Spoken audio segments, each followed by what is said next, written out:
Story 11. The Adventure of the Beryl Coronet.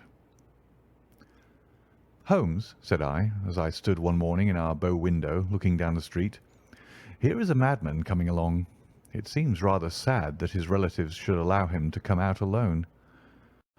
My friend rose lazily from his armchair and stood with his hands in the pockets of his dressing gown, looking over my shoulder. It was a bright, crisp February morning, and the snow of the day before still lay deep upon the ground, shimmering brightly in the wintry sun. Down the centre of Baker Street it had been ploughed into a brown, crumbly band by the traffic, but at either side and on the heaped-up edges of the footpaths it still lay as white as when it fell. The grey pavement had been cleaned and scraped, but was still dangerously slippery, so that there were fewer passengers than usual. Indeed, from the direction of the Metropolitan Station no one was coming save the single gentleman whose eccentric conduct had drawn my attention. He was a man of about 50, tall, portly, and imposing, with a massive, strongly marked face and a commanding figure. He was dressed in a sombre yet rich style, in black frock coat, shining hat, neat brown gaiters, and well-cut pearl-grey trousers. Yet his actions were in absurd contrast to the dignity of his dress and features, for he was running hard, with occasional little springs such as weary man gives who is little accustomed to set any tax upon his legs. As he ran he jerked his hands up and down, waggled his head, and writhed his face into the most extraordinary contortions. "What on earth can be the matter with him?" I asked. "He's looking up at the numbers of the houses." "I believe that he's coming here," said Holmes, rubbing his hands. "Here?" "Yes. I rather think he is coming to consult me professionally. I think that I recognise the symptoms." "Ha! Did I not tell you?" As he spoke, the man, puffing and blowing, rushed at our door and pulled at our bell until the whole house resounded with the clanging. A few moments later he was in our room, still puffing, still gesticulating, but with so fixed a look of grief and despair in his eyes that our smiles were turned in an instant to horror and pity. For a while he could not get his words out, but swayed his body and plucked at his hair like one who has been driven to the extreme limits of his reason. Then, suddenly springing to his feet, he beat his head against the wall with such force that we both rushed upon him and tore him away to the centre of the room. Sherlock Holmes pushed him down into the easy-chair, and, sitting beside him, patted his hand and chatted with him in the easy, soothing tones which he knew so well how to employ. "You have come to me to tell your story, have you not?" said he. "You are fatigued with your haste. Pray wait until you have recovered yourself, and then I shall be most happy to look into any little problem which you may submit to me." The man sat for a minute or more with a heaving chest, fighting against his emotion. Then he passed his handkerchief over his brow, set his lips tight, and turned his face towards us. "No doubt you think me mad," said he. "I see that you've had some great trouble," responded Holmes. "God knows I have. A trouble which is enough to unseat my reason. So sudden and so terrible is it. Public disgrace I might have faced, although I am a man whose character has never yet borne a stain. Private affliction also is the lot of every man, but the two coming together, and in so frightful a form, have been enough to shake my very soul. Besides, it is not I alone. The very noblest in the land may suffer unless some way be found out of this horrible affair." "Pray compose yourself, sir," said Holmes, "and let me have a clear account of who you are and what it is that has befallen you." "My name," answered our visitor, "is probably familiar to your ears. I am Alexander Holder, of the banking firm of Holder and Stevenson, of Threadneedle Street." The name was indeed well known to us, as belonging to the senior partner in the second largest private banking concern in the City of London. What could have happened, then, to bring one of the foremost citizens of London to this most pitiable pass? We waited, all curiosity, until with another effort he braced himself to tell his story. "I feel that time is of value," said he. "That is why I hastened here when the police inspector suggested that I should secure your cooperation. I came to Baker Street by the Underground and hurried from there on foot, for the cabs go slowly through the snow. That is why I was so out of breath, for I am a man who takes very little exercise. I feel better now, and I will put the facts before you as shortly and yet as clearly as I can. It is, of course, well known to you that in a successful banking business as much depends upon our being able to find remunerative investments for our funds as upon our increasing our connection and the number of our depositors. One of our most lucrative means of laying out money is in the shape of loans, where the security is unimpeachable. We have done a good deal in this direction during the last few years, and there are many noble families to whom we have advanced large sums upon the security of their pictures, libraries, or plate. Yesterday morning I was seated in my office at the bank when a card was brought in to me by one of the clerks. I started when I saw the name, for it was that of none other than— well, perhaps even to you I had better say no more than that it was a name which is a household word all over the earth, one of the highest, noblest, most exalted names in England. I was overwhelmed by the honour and tempted, when he entered, to say so, but he plunged at once into business with the air of a man who wishes to hurry quickly through a disagreeable task. "Mr. Holder," said he, "I have been informed that you are in the habit of advancing money." "The firm does so when the security is good," I answered. "It is absolutely essential to me," said he, "that I should have £50,000 at once. I could, of course, borrow so trifling a sum 10 times over from my friends, but I much prefer to make it a matter of business and to carry out that business myself. In my position you can readily understand that it is unwise to place oneself under obligations." "For how long, may I ask, do you want this sum?" I asked. "Next Monday I have a large sum due to me, and I shall then most certainly repay what you advance, with whatever interest you think it right to charge. But it is very essential to me that the money should be paid at once." "I shall be happy to advance it without further parley from my own private purse," said I, "were it not that the strain would be rather more than it could bear. If, on the other hand, I am to do it in the name of the firm, then in justice to my partner I must insist that, even in your case, every business-like precaution should be taken." "I should prefer to have it so," said he, raising up a square black morocco case which he had laid beside his chair. "You have doubtless heard of the Beryl coronet." "One of the most precious public possessions of the empire," said I. "Precisely." He opened the case, and there, embedded in soft flesh-coloured velvet, lay the magnificent piece of jewellery which he had named. "There are 39 enormous beryls," said he, "and the price of the gold chasing is incalculable. The lowest estimate would put the worth of the coronet at double the sum which I have asked. I am prepared to leave it with you as my security." I took the precious case into my hands and looked in some perplexity from it to my illustrious client. "You doubt its value?" he asked. "Not at all. I only doubt—" "The propriety of my leaving it. You may set your mind at rest about that. I should not dream of doing so were it not absolutely certain that I should be able in 4 days to reclaim it. It is a pure matter of form.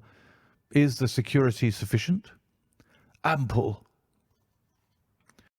"You understand, Mr. Holder, that I am giving you a strong proof of the confidence which I have in you, founded upon all that I have heard of you. I rely upon you not only to be discreet and to refrain from all gossip upon the matter, but, above all, to preserve this coronet with every possible precaution, because I need not say that a great public scandal would be caused if any harm were to befall it. Any injury to it would be almost as serious as its complete loss, for there are no Beryls in the world to match these, and it would be impossible to replace them. I leave it with you, however, with every confidence, and I shall call for it in person on Monday morning." Seeing that my client was anxious to leave, I said no more, but calling for my cashier, I ordered him to pay over 50 £1,000 notes. When I was alone once more, however, with the precious case lying upon the table in front of me, I could not but think with some misgivings of the immense responsibility which it entailed upon me. There could be no doubt that, as it was a national possession, a horrible scandal would ensue if any misfortune should occur to it. I already regretted having ever consented to take charge of it. However, it was too late to alter the matter now, so I locked it up in my private safe and turned once more to my work. When evening came, I felt that it would be an imprudence to leave so precious a thing in the office behind me. Bankers' safes have been forced before now, and why should not mine be? If so, how terrible would be the position in which I should find myself. I determined, therefore, that for the next few days I would always carry the case backward and forward with me, so that it might never be really out of my reach. With this intention, I called a cab and drove out to my house at Streatham, carrying the jewel with me. I did not breathe freely until I had taken it upstairs and locked it in the bureau of my dressing-room. And now a word as to my household, Mr. Holmes, for I wish you to thoroughly understand the situation. My groom and my page sleep out of the house and may be set aside altogether. I have 3 maidservants who have been with me a number of years and whose absolute reliability is quite above suspicion. Another, Lucy Parr, the second waiting maid, has only been in my service a few months. She came with an excellent character, however, and has always given me satisfaction. She is a very pretty girl and has attracted admirers who have occasionally hung about the place. That is the only drawback which we have found to her, but we believe her to be a thoroughly good girl in every way. So much for the servants. My family itself is so small that it will not take me long to describe it. I am a widower and have an only son, Arthur. He has been a disappointment to me, Mr. Holmes, a grievous disappointment. I have no doubt that I am myself to blame. People tell me that I have spoiled him. Very likely I have. When my dear wife died, I felt that he was all I had to love. I could not bear to see the smile fade, even for a moment, from his face. I have never denied him a wish. Perhaps it would have been better for both of us had I been sterner, but I meant it for the best. It was naturally my intention that he should succeed me in my business, but he was not of a business turn. He was wild, wayward, and to speak the truth, I could not trust him in the handling of large sums of money. When he was young, he became a member of an aristocratic club, and there, having charmed manners, he was soon the intimate of a number of men with long purses and expensive habits. He learned to play heavily at cards and to squander money on the turf, until he had again and again to come to me and implore me to give him an advance upon his allowance, that he might settle his debts of honour. He tried more than once to break away from the dangerous company which he was keeping, but each time the influence of his friend, Sir George Burnwell, was enough to draw him back again.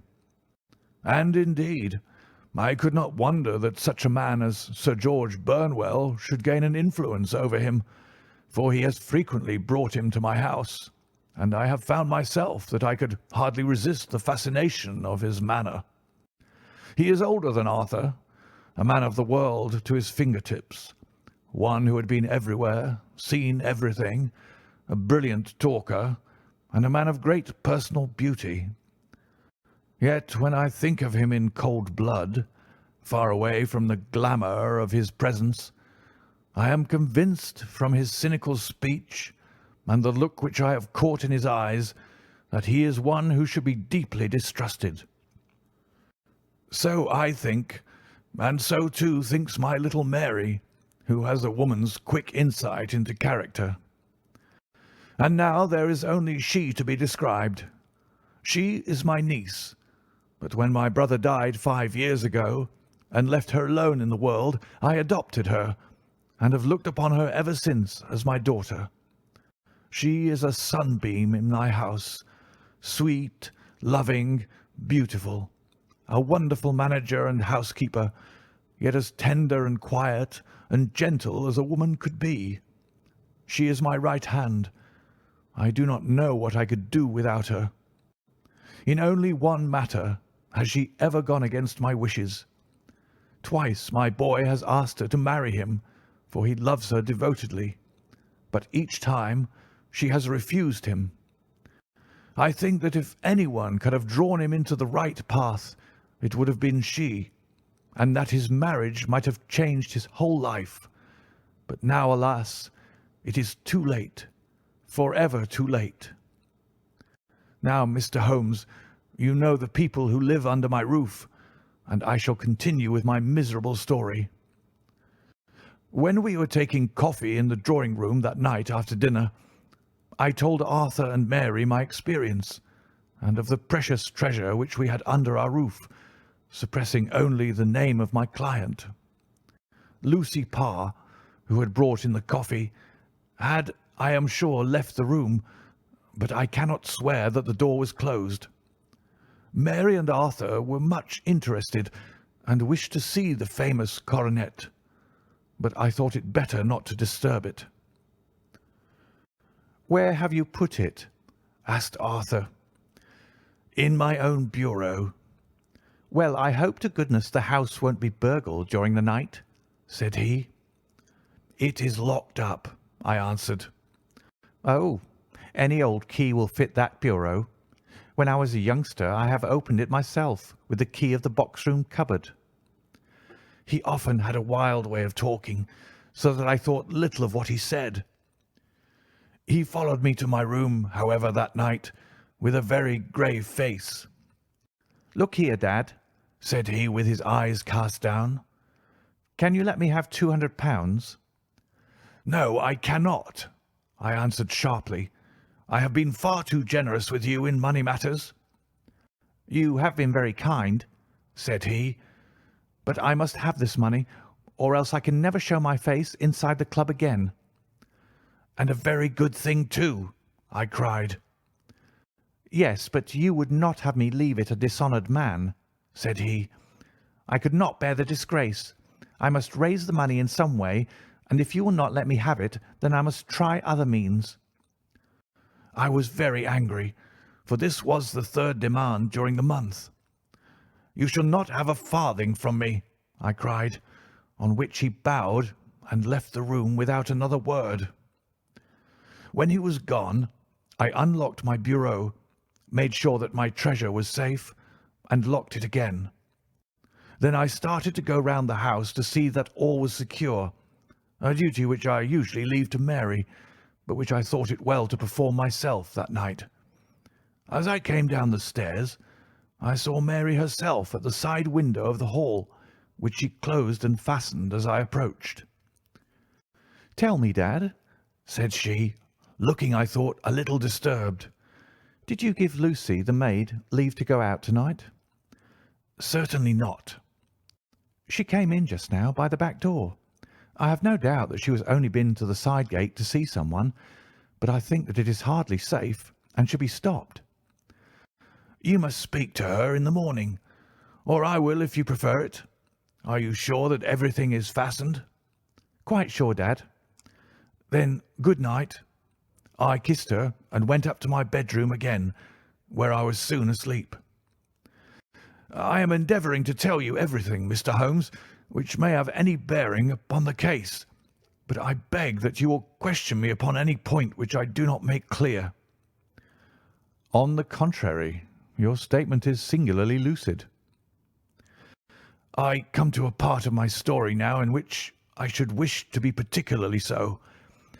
I am not a very heavy sleeper, and the anxiety in my mind tended, no doubt, to make me even less so than usual. About 2 in the morning, then, I was awakened by some sound in the house. It had ceased ere I was wide awake, but it had left an impression behind it as though a window had gently closed somewhere.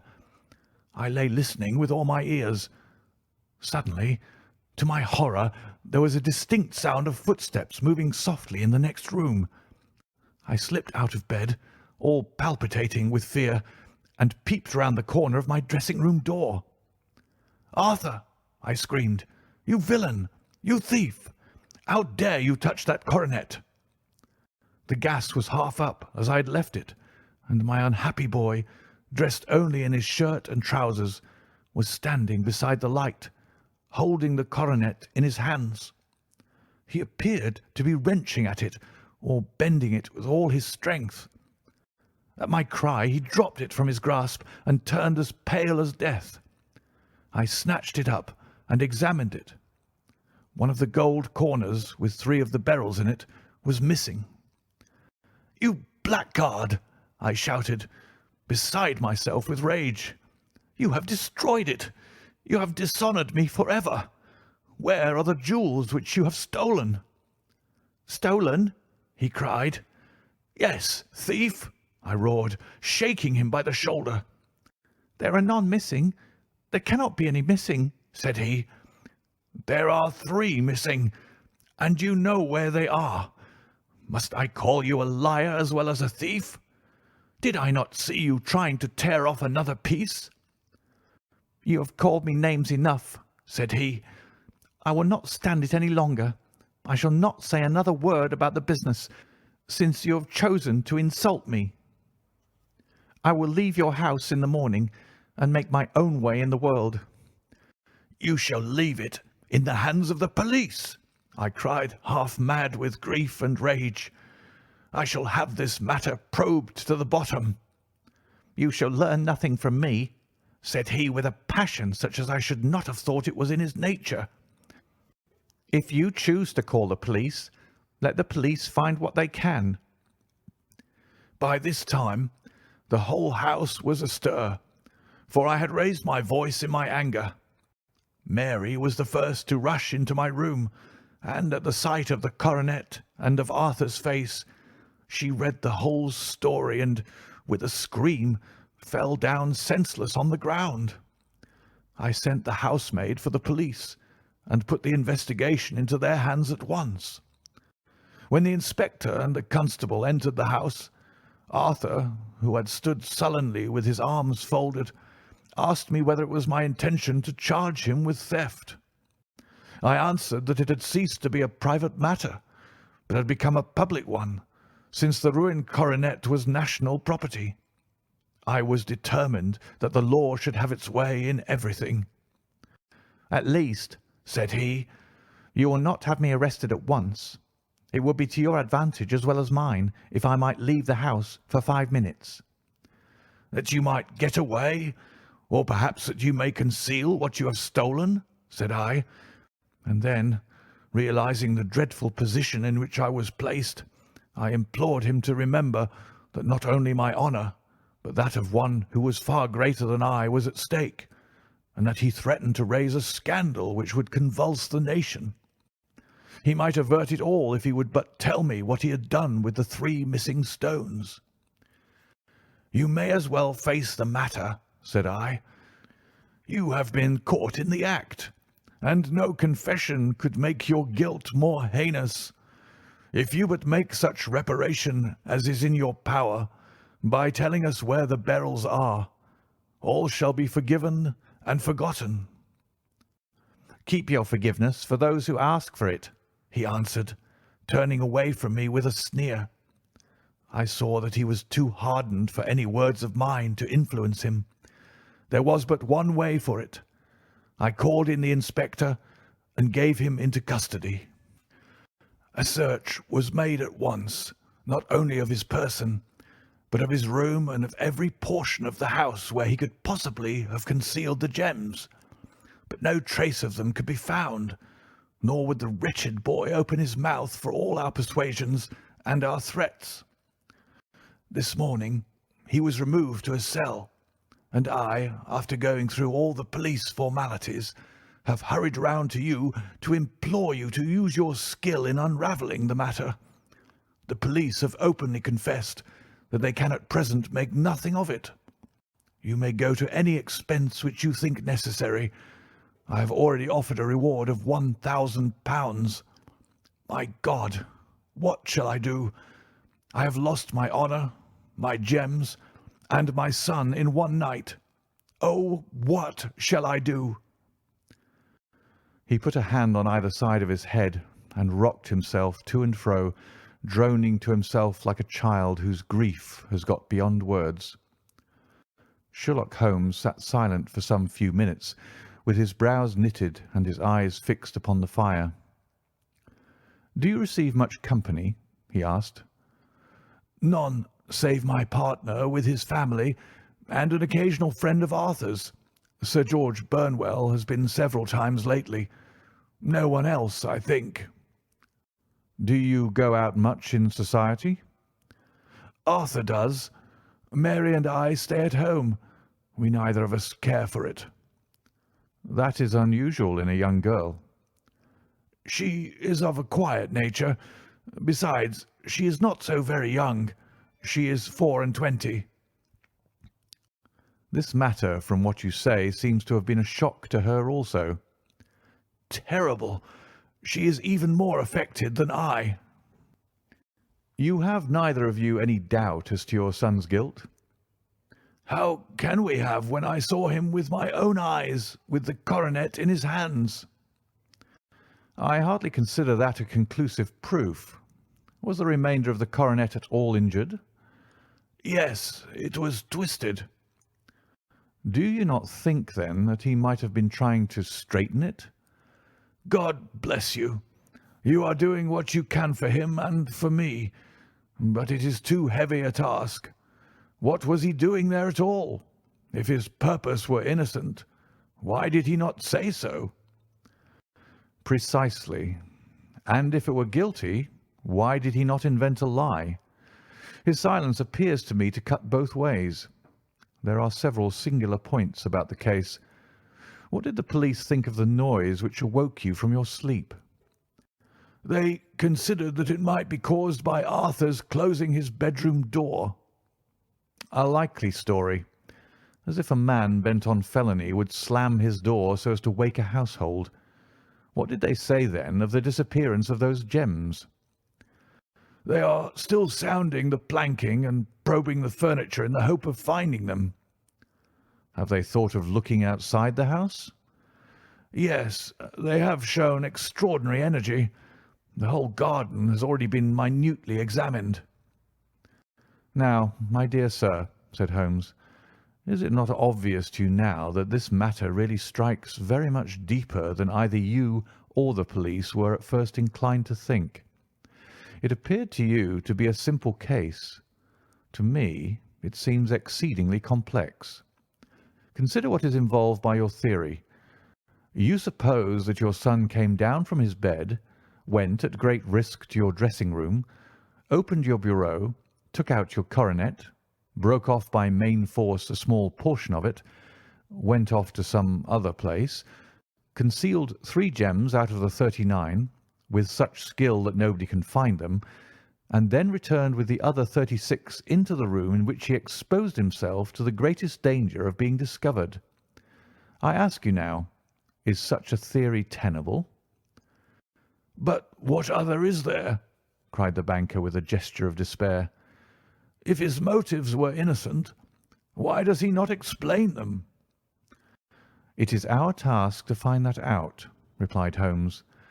"So now, if you please, Mr. Holder, we will set off for Streatham together, and devote an hour to glancing a little more closely into details." My friend insisted upon my accompanying them in their expedition, which I was eager enough to do, for my curiosity and sympathy were deeply stirred by the story to which we had listened. I confess that the guilt of the banker's son appeared to me to be as obvious as it did to his unhappy father, but still I had such faith in Holmes's judgment that I felt that there must be some grounds for hope as long as he was dissatisfied with the accepted explanation. He hardly spoke a word the whole way out to the southern suburb, but sat with his chin upon his breast and his hat drawn over his eyes, sunk in the deepest thought. Our client appeared to have taken fresh heart at the little glimpse of hope which had been presented to him, and he even broke into a desultory chat with me over his business affairs. A short railway journey and a shorter walk brought us to Fairbank, the modest residence of the great financier. Fairbank was a good-sized square house of white stone, standing back a little from the road.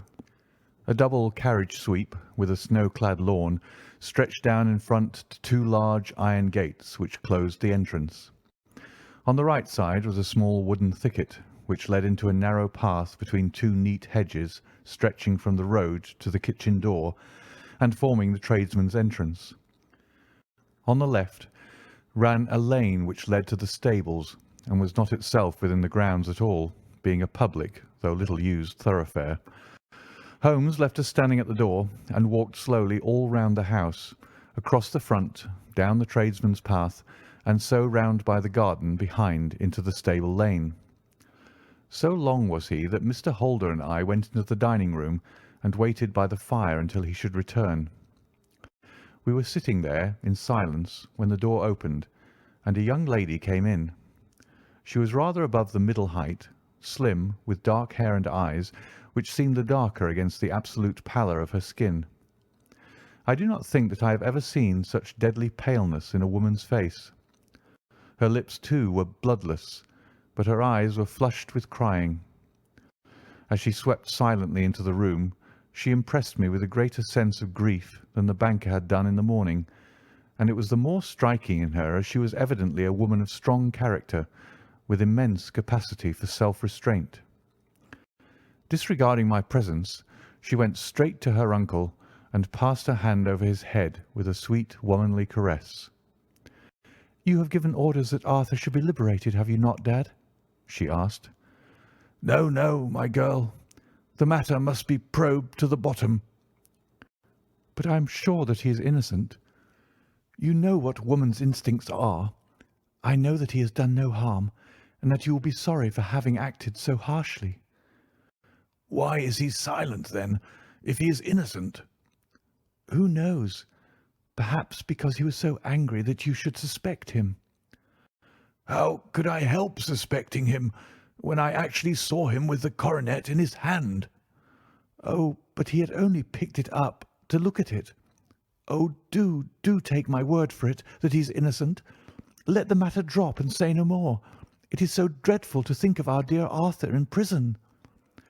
I shall never let it drop until the gems are found. Never, Mary. Your affection for Arthur blinds you as to the awful consequences to me. Far from hushing the thing up, I have brought a gentleman down from London to inquire more deeply into it.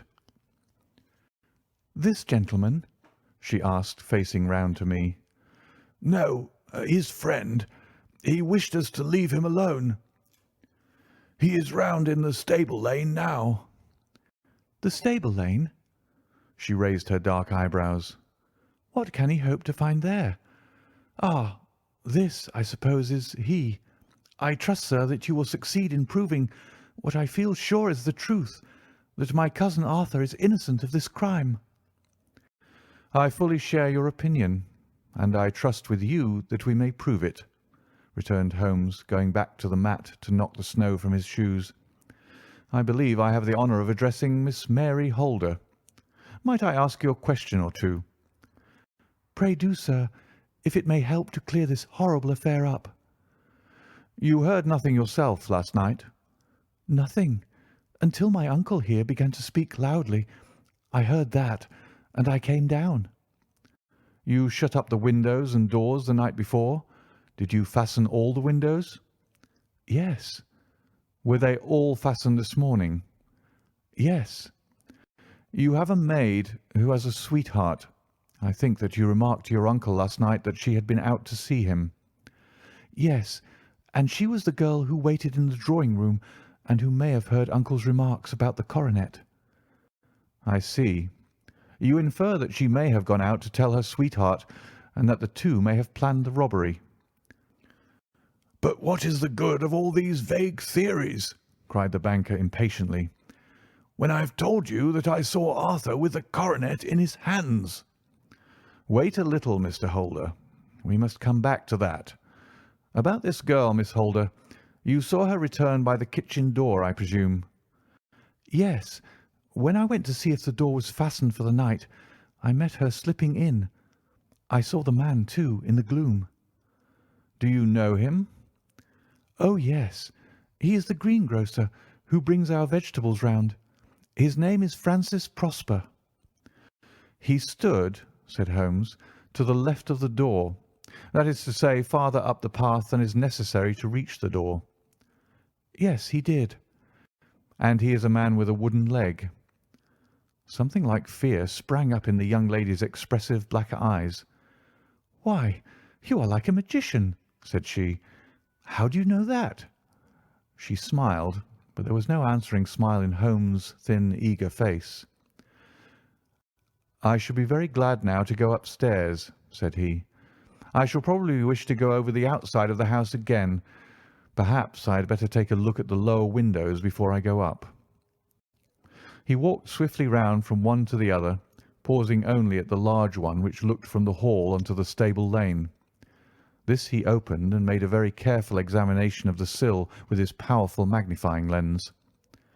"Now we shall go upstairs," said he at last.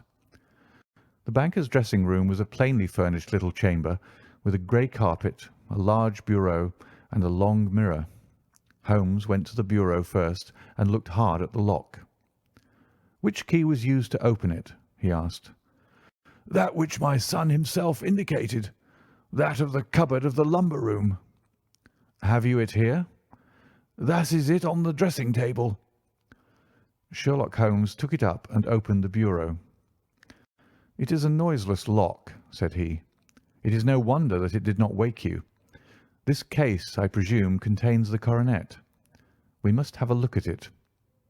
He opened the case, and taking out the diadem, he laid it upon the table. It was a magnificent specimen of the jeweller's art, and the 36 stones were the finest that I have ever seen. At one side of the coronet was a cracked edge, where a corner holding 3 gems had been torn away. "Now, Mr. Holder," said Holmes, "here is the corner which corresponds to that which has been so unfortunately lost. Might I beg that you will break it off?" The banker recoiled in horror. "I should not dream of trying," said he. "Then I will." Holmes suddenly bent his strength upon it, but without result. "I feel it give a little," said he, "but though I am exceptionally strong in the fingers, it would take me all my time to break it. An ordinary man could not do it. Now, what do you think would happen if I did break it, Mr. Holder? There would be a noise like a pistol shot. Do you tell me that all this happened within a few yards of your bed, and that you heard nothing of it?" "I do not know what to think. It is all dark to me." "But perhaps it may grow lighter as we go. What do you think, Miss Holder?" "I confess that I still share my uncle's perplexity." "Your son had no shoes or slippers on when you saw him?" "He had nothing on save only his trousers and shirt." "Thank you. We have certainly been favoured with extraordinary luck during this inquiry, and it will be entirely our own fault if we do not succeed in clearing the matter up. With your permission, Mr. Holder, I shall now continue my investigations outside." He went alone at his own request, for he explained that any unnecessary footmarks might make his task more difficult. For an hour or more he was at work, returning at last with his feet heavy with snow and his features as inscrutable as ever. "I think that I have seen now all that there is to see, Mr. Holder," said he. "I can serve you best by returning to my rooms." "But the gems, Mr. Holmes, where are they?" "I cannot tell." The banker wrung his hands. "I shall never see them again," he cried. "And my son! You give me hopes." "My opinion is in no way altered." "Then, for God's sake, what was this dark business which was acted in my house last night?" "If you can call upon me at my Baker Street rooms tomorrow morning between 9 and 10, I shall be happy to do what I can to make it clearer. I understand that you give me carte blanche to act for you, provided only that I get back the gems, and that you place no limit on the sum I may draw." "I would give my fortune to have them back." "Very good. I shall look into the matter between this and then. Good-bye. It is just possible that I may have to come over here again before evening." It was obvious to me that my companion's mind was now made up about the case, although what his conclusions were was more than I could even dimly imagine.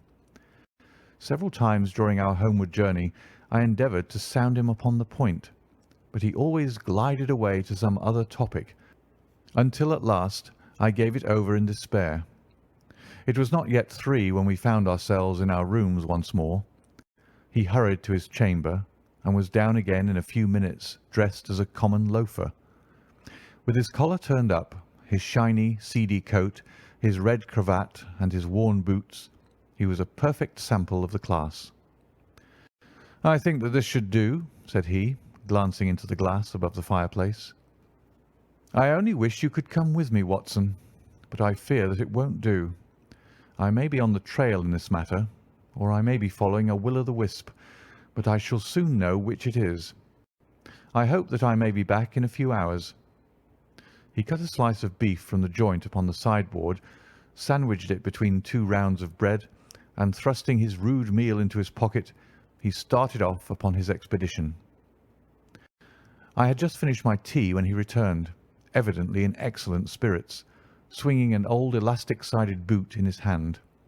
He chucked it down into a corner and helped himself to a cup of tea. "I only looked in as I passed," said he. "I am going right on." "Where to?" "Oh, to the other side of the West End. It may be some time before I get back. Don't wait up for me in case I should be late." "How are you getting on?" "Oh, so. Nothing to complain of. I've been out to Streatham since I saw you last, but I did not call at the house. It is a very sweet little problem, and I would not have missed it for a good deal. However, I must not sit gossiping here, but must get these disreputable clothes off and return to my highly respectable self." I could see by his manner that he had strong reasons for satisfaction than his words alone would imply. His eyes twinkled, and there was even a touch of colour upon his sallow cheeks. He hastened upstairs, and a few minutes later I heard the slam of the hall door, which told me that he was off once more upon his congenial hunt. I waited until midnight, but there was no sign of his return, so I retired to my room. It was no uncommon thing for him to be away for days and nights on end when he was hot upon a scent, so that his lateness caused me no surprise. I do not know at what hour he came in, but when I came down to breakfast in the morning, there he was with a cup of coffee in one hand and the paper in the other, as fresh and trim as possible. "You will excuse my beginning without you, Watson," said he, "but you remember that our client has rather an early appointment this morning." "Why, it is after 9 now," I answered. "I should not be surprised if that were he. I thought I heard a ring."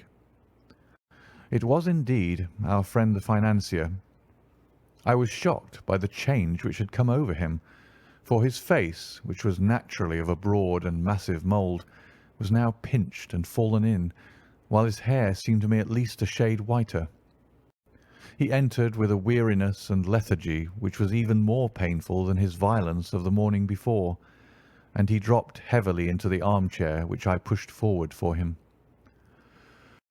"I do not know what I have done to be so severely tried," said he. "Only 2 days ago I was a happy and prosperous man, without a care in the world. Now I am left to a lonely and dishonoured age. One sorrow comes close upon the heels of another. My niece Mary has deserted me." "Deserted you?" "Yes. Her bed this morning had not been slept in. Her room was empty, and a note for me lay upon the hall table. I had said to her last night, in sorrow and not in anger, that if she had married my boy, all might have been well with him. Perhaps it was thoughtless of me to say so. It is to that remark that she refers in this note. My dearest uncle, I feel that I have brought trouble upon you, and that if I had acted differently, this terrible misfortune might never have occurred. I cannot, with this thought in my mind, ever again be happy under your roof, and I feel that I must leave you forever. Do not worry about my future, for that is provided for, and above all, do not search for me, for it will be fruitless labour, and an ill service to me, in life or in death. I am ever your loving Mary. What could she mean by that note, Mr. Holmes? Do you think it points to suicide? No, no, nothing of the kind. It is perhaps the best possible solution. I trust, Mr. Holder, that you are nearing the end of your troubles. Ha! You say so. You have heard something, Mr. Holmes? You have learned something? Where are the gems? You would not think £1,000 apiece an excessive sum for them? I would pay 10. That would be unnecessary. The 1,000 will cover the matter, and there is a little reward, I fancy. Have you your cheque-book? Here is a pen. Better make it out for £4,000. With a dazed face, the banker made out the required cheque. Holmes walked over to his desk, took out a little triangular piece of gold with 3 gems in it, and threw it down upon the table. With a shriek of joy, our client clutched it up. "You have it!" he gasped. "I am saved! I am saved!" The reaction of joy was as passionate as his grief had been, and he hugged his recovered gems to his bosom. "There is one other thing you owe, Mr. Holder," said Sherlock Holmes rather sternly. "Oh?" He caught up a pen. "Name the sum, and I will pay it." "No, the debt is not to me. You owe a very humble apology to that noble lad, your son, who has carried himself in this matter as I should be proud to see my own son do, should I ever chance to have one." "Then it was not Arthur who took them?" "I told you yesterday, and I repeat today, that it was not." "You are sure of it? Then let us hurry to him at once, to let him know that the truth is known." "He knows it already. When I had cleared it all up, I had an interview with him, and finding that he would not tell me the story, I told it to him, on which he had to confess that I was right, and to add the very few details which were not yet quite clear to me. Your news of this morning, however, may open his lips." "For heaven's sake, tell me then, what is this extraordinary mystery?" "I will do so, and I will show you the steps by which I reached it. And let me say to you first that which it is hardest for me to say and for you to hear. There has been an understanding between Sir George Burnwell and your niece Mary. They have now fled together." "My Mary? Impossible!" "It is unfortunately more than possible. It is certain. Neither you nor your son knew the true character of this man when you admitted him into your family circle. He is one of the most dangerous men in England, a ruined gambler, an absolutely desperate villain, a man without heart or conscience. Your niece knew nothing of such men. When he breathed his vows to her, as he had done to 100 before her, she flattered herself that she alone had touched his heart. The devil knows best what he said, but at least she became his tool, and was in the habit of seeing him nearly every evening." "I cannot, and I will not believe it," cried the banker with an ashen face. "I will tell you then what occurred in your house last night. Your niece, when you had, as she thought, gone to your room, slipped down and talked to her lover through the window which leads into the stable lane. His footmarks had pressed right through the snow, so long had he stood there. She told him of the coronet. His wicked lust for gold kindled at the news, and he bent her to his will. I have no doubt that she loved you, but there are women in whom the love of a lover extinguishes all other loves, and I think that she must have been one. She had hardly listened to his instructions when she saw you coming downstairs, on which she closed the window rapidly and told you about one of the servants' escapade with her wooden-legged lover, which was all perfectly true. Your boy Arthur went to bed after his interview with you, but he slept badly on account of his uneasiness about his club debts. In the middle of the night he heard a soft tread pass his door, so he rose and, looking out, was surprised to see his cousin walking very stealthily along the passage until she disappeared into your dressing-room. Petrified with astonishment, the lad slipped on some clothes and waited there in the dark to see what would come of this strange affair. Presently she emerged from the room again, and in the light of the passage lamp your son saw that she carried the precious coronet in her hands. She passed down the stairs, and he, thrilling with horror, ran along and slipped behind the curtain near your door, whence he could see what passed in the hall beneath. He saw her stealthily open the window, hand out the coronet to someone in the gloom, and then, closing it once more, hurry back to her room, passing quite close to where he stood hid behind the curtain. As long as she was on the scene he could not take any action without a horrible exposure of the woman whom he loved. But the instant that she was gone, he realized how crushing a misfortune this would be for you, and how all-important it was to set it right. He rushed down, just as he was, in his bare feet, opened the window, sprang out into the snow, and ran down the lane, where he could see a dark figure in the moonlight. Sir George Burnwell tried to get away, but Arthur caught him, and there was a struggle between them, your lad tugging at one side of the coronet and his opponent at the other. In the scuffle your son struck Sir George and cut him over the eye.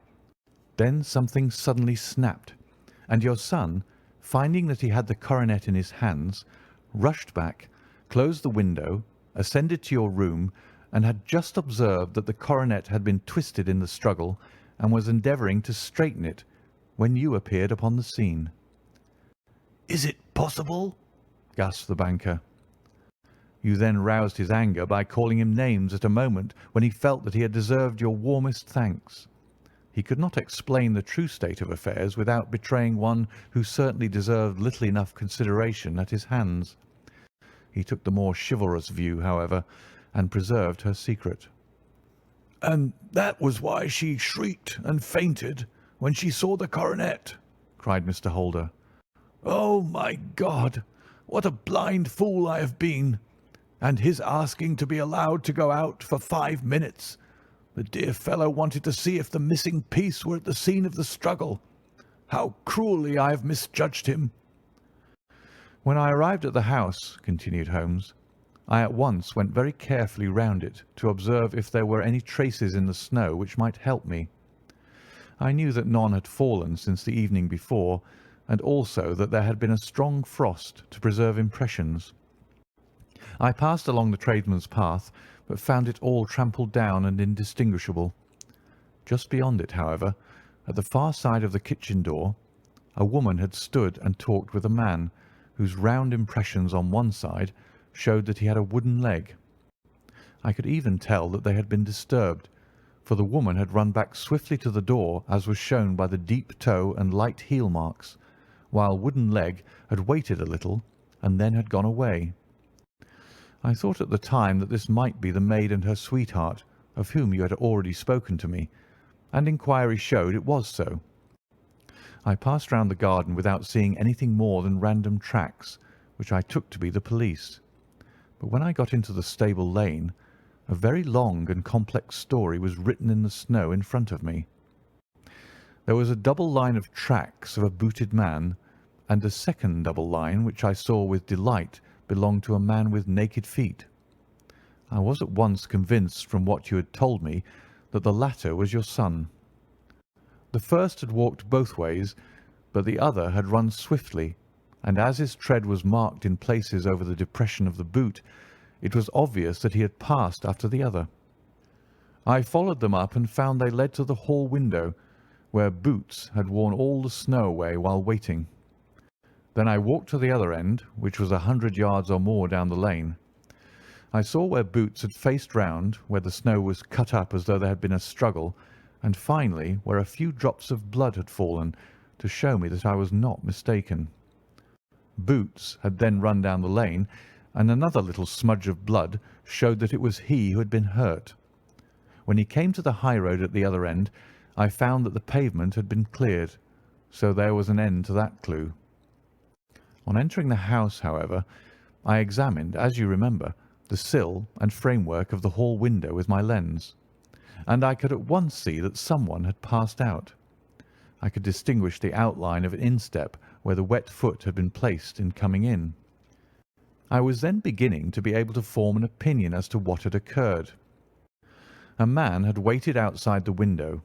Someone had brought the gems. The deed had been overseen by your son.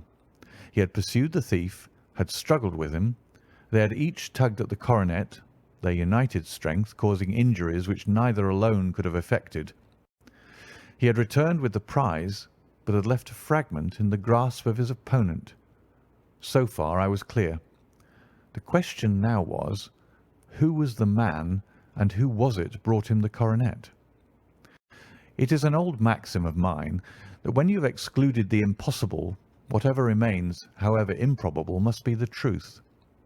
Now I knew that it was not you who had brought it down, so there only remained your niece and the maids. But if it were the maids, why should your son allow himself to be accused in their place? There could be no possible reason. As he loved his cousin, however, there was an excellent explanation why he should retain her secret, the more so as the secret was a disgraceful one.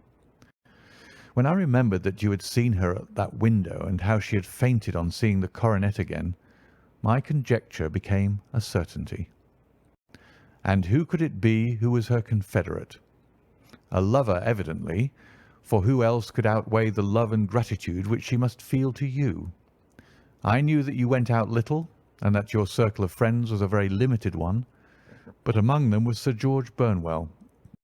I had heard of him before as being a man of evil reputation among women. It must have been he who wore those boots and retained the missing gems. Even though he knew that Arthur had discovered him, he might still flatter himself that he was safe, for the lad could not say a word without compromising his own family. Well, your own good sense will suggest what measures I took next. I went in the shape of a loafer to Sir George's house, managed to pick up an acquaintance with his valet, learned that his master had cut his head the night before, and finally, at the expense of 6 shillings, made all sure by buying a pair of his cast-off shoes. With these, I journeyed down to Streatham and saw that they exactly fitted the tracks. "I saw an ill-dressed vagabond in the lane yesterday evening," said Mr. Holder. Precisely. It was I. I found that I had my man, so I came home and changed my clothes. It was a delicate part which I had to play then, for I saw that a prosecution must be avoided to avert scandal, and I knew that so astute a villain would see that our hands were tied in the matter. I went and saw him. At first, of course, he denied everything, but when I gave him every particular that had occurred, he tried to bluster and took down a life-preserver from the wall. I knew my man, however, and I clapped a pistol to his head before he could strike. Then he became a little more reasonable. I told him that we would give him a price for the stones he held, £1,000 apiece.